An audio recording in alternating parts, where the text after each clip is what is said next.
Programa Fatos e Boatos novamente no seu canal 10.1 e no site Rondônia ao vivo, aos sábados às 14 horas e se reprise aos domingos também às 14 horas. Estamos hoje aqui com o doutor Robson, acertei, Robson Cardoso Machado, tá?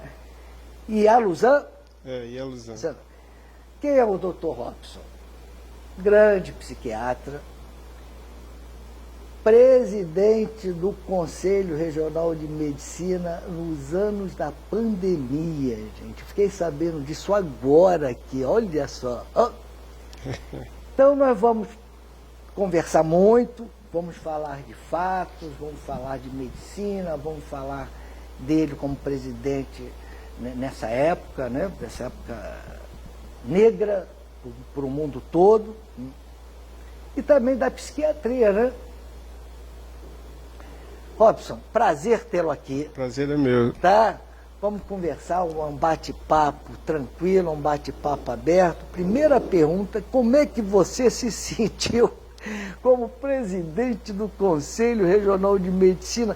Rapaz, nessa loucura dessa pandemia. Fala aí pra gente, tá? Bem... Eu tive muito medo. Imagino. Eu acho que eu nunca tive tanto medo na minha vida como assumir o Conselho Regional de Medicina, uma instituição tão importante, né, para a sociedade como um todo, num período onde a humanidade estava tão fragilizada. Eu tive muito, muito medo. Imagina, toda a sociedade, inclusive nós médicos fragilizados, né? A minha posse, né, foi até a orientação do Cleiton, a minha posse eu tomei posse sozinho. Não tinha ninguém nesse... Você não podia vir, né? Não podia vir, era perigoso, havia o risco de contaminação, eu tomei posse sozinho. Eu e alguns membros, poucos membros da diretoria da época.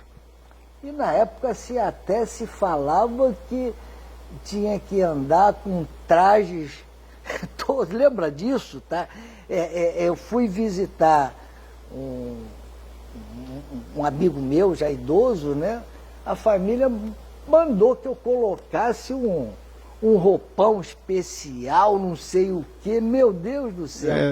Era uma roupa só para você poder não entrar nos ambientes, né, e contaminar. Então você usava ali um jaleco que não era tão esterilizado assim, mas era descartável. E não protegia nada, na verdade. E não protegia nada, na verdade não protegia nada. Havia muito mito, né, de toda essa história, né, do vírus. Muito. Mas a gente sabia da importância da máscara, sabia da importância do álcool gel. E todo tempo a gente recomendava que se utilizasse isso nas dependências do conselho ou nas atividades de fiscalização, em qualquer situação onde o cremério fosse chamado, a gente sempre levava uma grande quantidade de máscaras, de luvas, de álcool gel. Sim. O avental esterilizado dependendo da situação. Se a gente fosse entrar numa UTI, fosse entrar numa enfermaria, num hospital, aí todo mundo usava esse avental descartável. Mas fora esse tipo de fiscalização, não. E essa...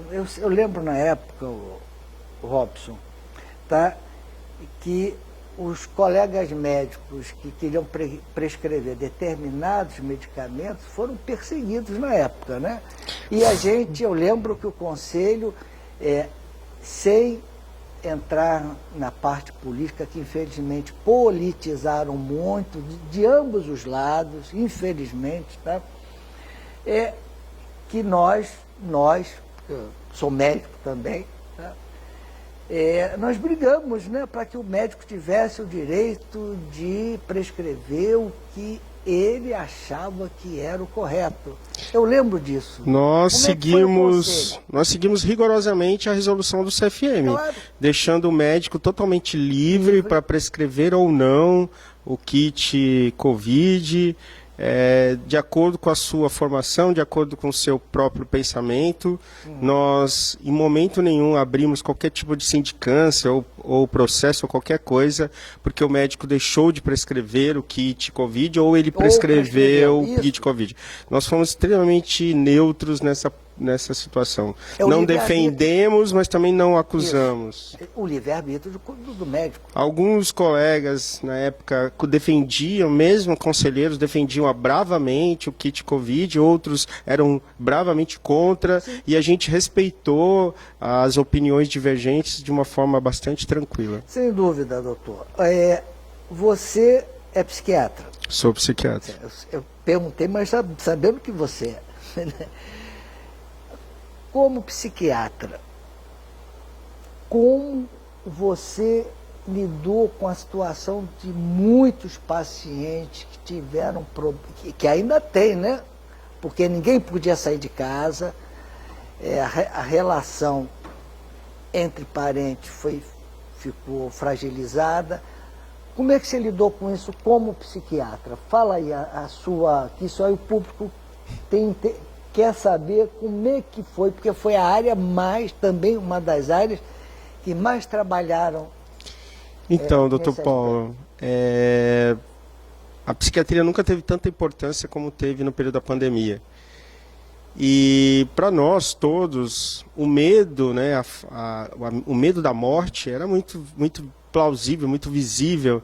Ela estava em todos os cantos, com parentes, com pessoas queridas. Você teve medo? Morri de medo. Eu tive 3 vezes. Na terceira quase morri de verdade. Tive que ser transferido para São Paulo. Você pegou a Covid? Peguei 3 vezes. A primeira não deu nada. Nossa. A segunda eu fui parar no pronto-corte, fiquei 1 semana. E a terceira, fiquei grave e tive que ser transferido de UTI do A para o Beneficência Portuguesa. E fiquei 1 mês fora. Foi entubado? Fui entubado. Fiquei 8 dias entubado. E a gente que é médico, a gente é pior ainda. O pior paciente é o médico, porque a gente conhece muita coisa e a gente fica com receio.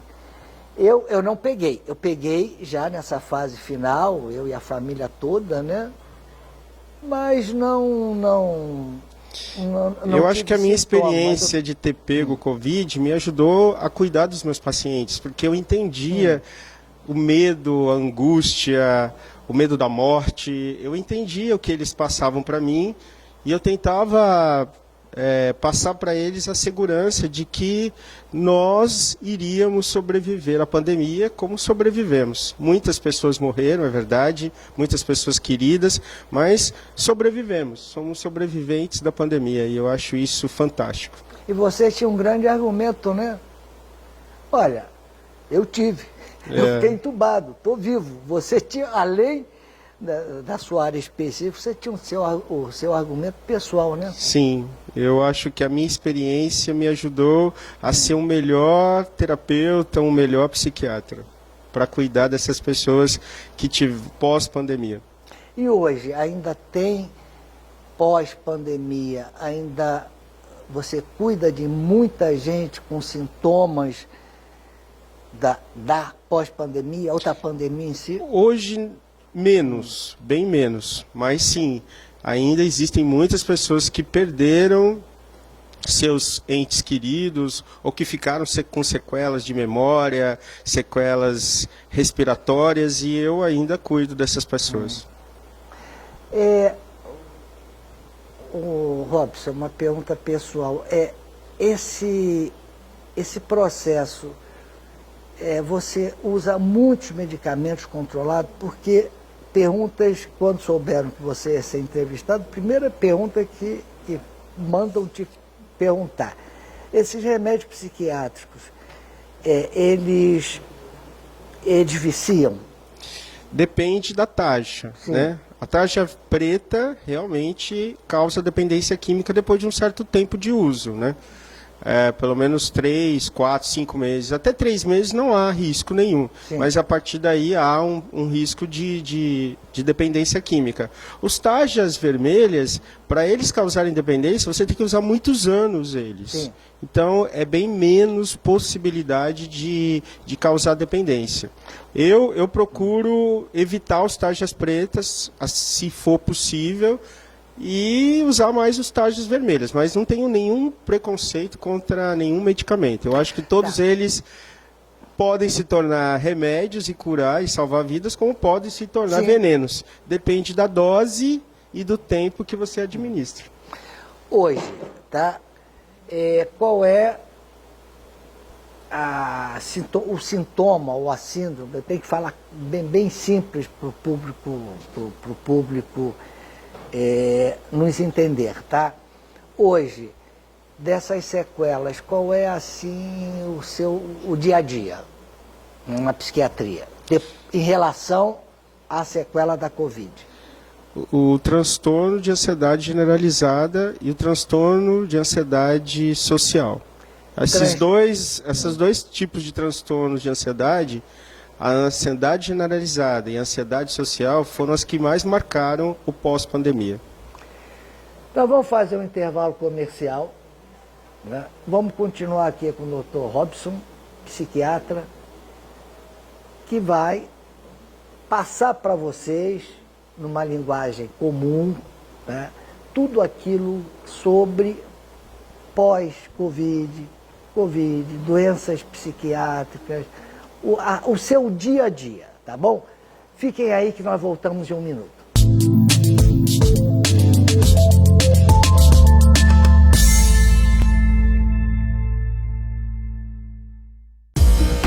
No Rondônia ao Vivo você encontra a informação rápida e em tempo real. E agora na TV, canal 10.1 Rondônia ao Vivo TV. E no jornal online mais acessado do estado. Organizado e pontual com a melhor equipe. Um local cultural com um museu incrível, alta tecnologia e os melhores equipamentos. Divulgue aqui a sua empresa para mais de 20 milhões de acessos mensais. Rondônia ao Vivo, seu jornal da internet, agora na TV. Pensando no seu bem-estar, agora o beneficiário Amiron tem acesso ao serviço de telemedicina, sem custo adicional ao seu plano de saúde. Um benefício exclusivo com pronto atendimento médico online 24 horas, consultas por videochamada, agendamento rápido em mais de 25 especialidades médicas, mais conforto, acessibilidade e cuidado com a sua saúde. É muito simples de utilizar, você só precisa baixar o aplicativo e solicitar atendimento. Amiron Saúde é mais que um plano, é cuidar bem. A Rede Samar de Hospitais está na vanguarda da evolução em medicina, com serviços de hemodinâmica e cirurgia do coração. São equipes qualificadas e equipamentos de ponta para cirurgias de alta complexidade minimamente invasivas. Tudo para melhor conforto e recuperação do paciente. Rede Samar de Hospitais. Evoluir e humanizar são nossos compromissos.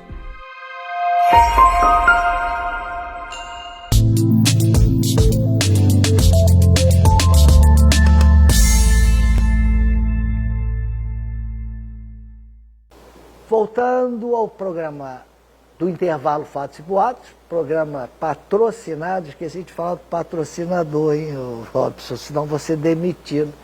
É a Rede Samar de Hospitais e o Plano de Saúde Amiron que patrocinam esse programa. Você estava comentando sobre posso falar o nome doença? Posso falar para o público, tá? Pode. Mais comum no pós-Covid.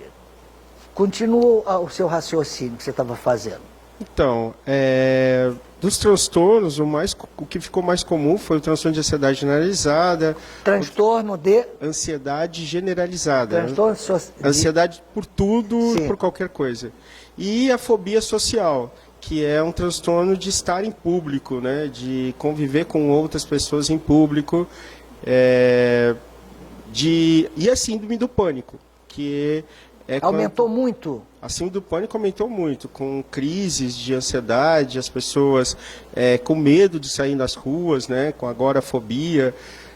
São os transtornos que mais acometeram no pós-pandemia.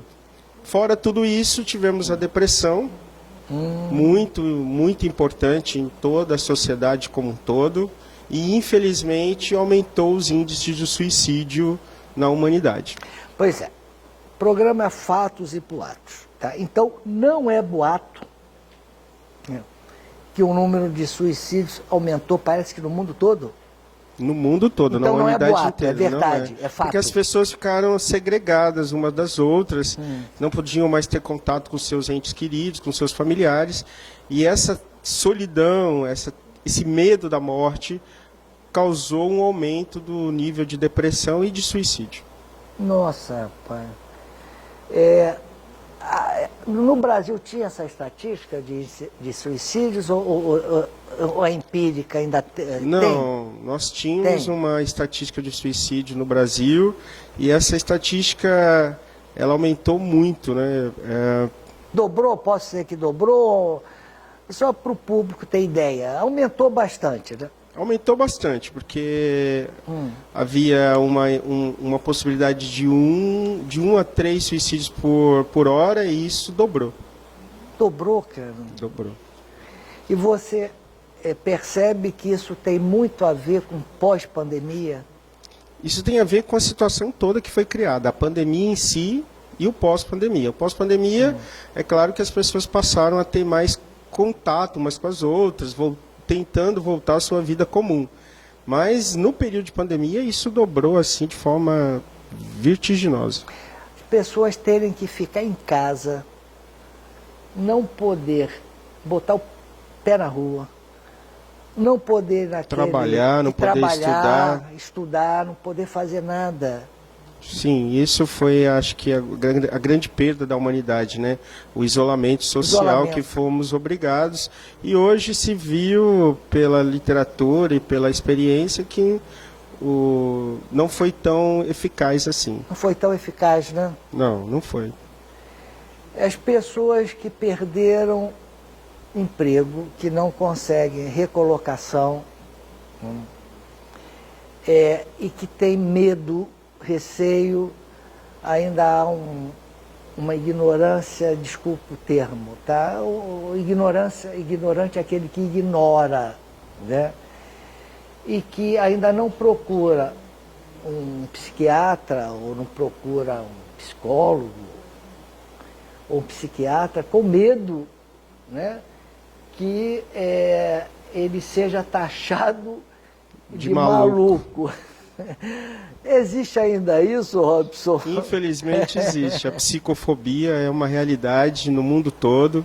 É no mundo todo? Pensei que fosse só aqui no nosso país. Os países desenvolvidos também têm essa psicofobia de buscar um psiquiatra, um psicólogo, achando que vai ser taxado mesmo.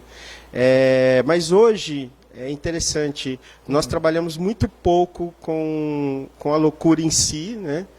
E a maioria dos trabalhos que os psiquiatras, psicólogos têm é trabalhar com pessoas que sofrem, pessoas que estão passando por transtornos de depressão, ansiedade, e isso sim é a grande maioria do nosso público de pessoas que precisam de nós.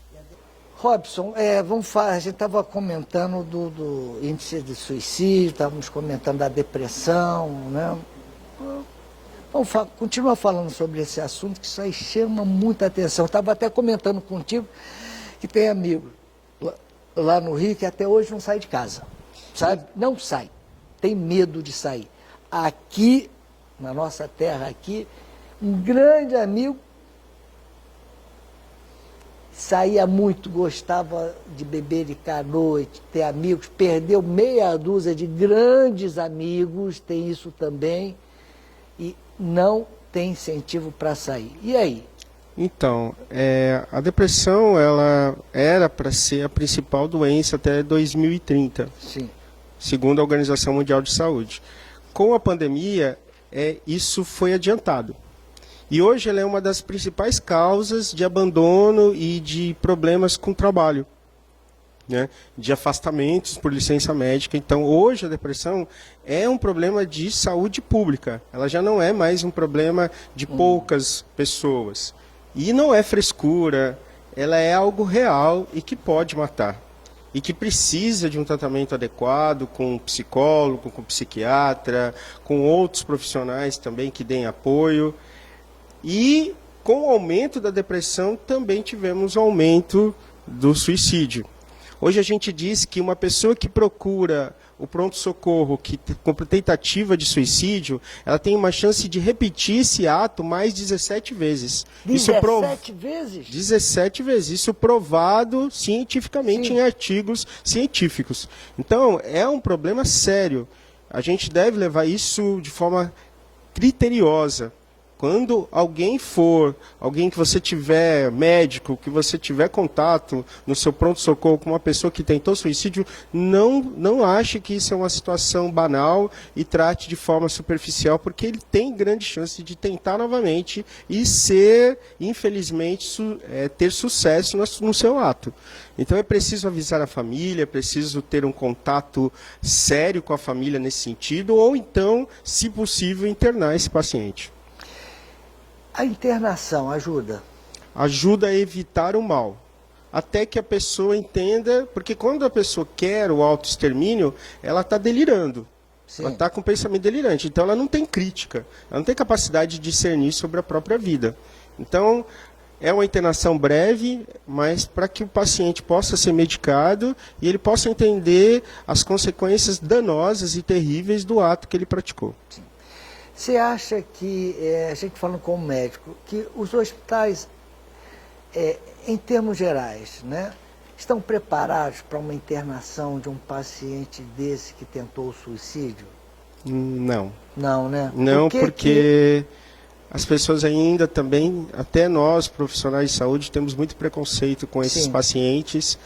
Os nossos técnicos, nossa enfermagem, os nossos profissionais como um todo não sabem lidar com esse tipo de paciente. Então, infelizmente, os hospitais gerais ainda têm muita dificuldade com essas pessoas.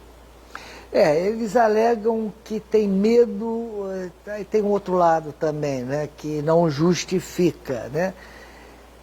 Que o paciente esse que, como você muito bem falou, o paciente ele não tem a crítica dele, ele está surtado. Exatamente, né? Está surtado. Ele está surtado, ele não tem como fazer autocrítica dele, né? E alguns profissionais, até onde eu sei, que já trabalhei muito em hospitais, né? Hoje já estou afastado, eles têm receio de uma ausência do enfermeiro ou de um médico, o paciente pula da janela ou tenta um suicídio, tá? Porém, falta um pouco mais um elo de educação com o pessoal da enfermagem, né? Dos próprios médicos, da diretoria desse hospital, porque depressão só quem teve é que sabe, só quem teve esse só esquece. Mas quem teve depressão, gente, é horrível. É horrível. E enquanto aquela angústia, aquela dor... E é interessante dizer, todas as pessoas que tentam suicídio, elas não querem morrer. Engano de pensar que essas pessoas querem morrer. Elas não querem, elas querem apenas aplacar, tirar de si mesma a dor emocional que elas estão vivendo. Aquela angústia, né? Aquela angústia que os faz não se sentir bem em canto nenhum, em lugar nenhum. E é essa vontade de tirar, de botar fim a essa angústia, é que faz com que eles pensem nesse ato translocado. Olha que entrevista educativa, elucidativa, das melhores que nós tivemos no programa, tá? Nós vamos voltar, quem sabe, num programa futuro, novamente com o psiquiatra, o Dr. Robson Cardoso, para continuar esse assunto, porque é um assunto que incomoda, né? Incomoda para quem assiste, incomoda para quem é tratado, incomoda a família, incomoda todo mundo, mas tem que ser abertamente comentado, falado e tratado, né, Robson? Quanto mais a gente fala na psicoeducação, menos pessoas vão tentar a loucura do suicídio. É diferente quando uma pessoa tenta o suicídio e morre, e as pessoas fazem aquele alarde, aquela mídia negativa que, ao contrário, só incentiva outras pessoas a fazer essa loucura. A gente precisa falar de educação e saúde e não fazer sensacionalismo com sofrimento alheio. Ok. Então, terminamos o programa. Você que tem um ente querido, um amigo, ou que é com sinais de depressão, procure logo um médico, procure logo seu psiquiatra, procure logo tentar preventivamente chegar ao pior, que é o suicídio. Robson, agradeço a tua presença Fique à vontade para se despedir do público. Doutor Paulo, foi um grande prazer estar aqui, sendo entrevistado pelo senhor, que é um dos baluartes da medicina de Rondônia. Agradeço ao Hospital Samara, à Meron, a oportunidade e ao público. Muito obrigado e estamos à disposição sempre. Até o próximo Fatos e Boatos, com uma ótima entrevista como foi essa. Até o próximo programa.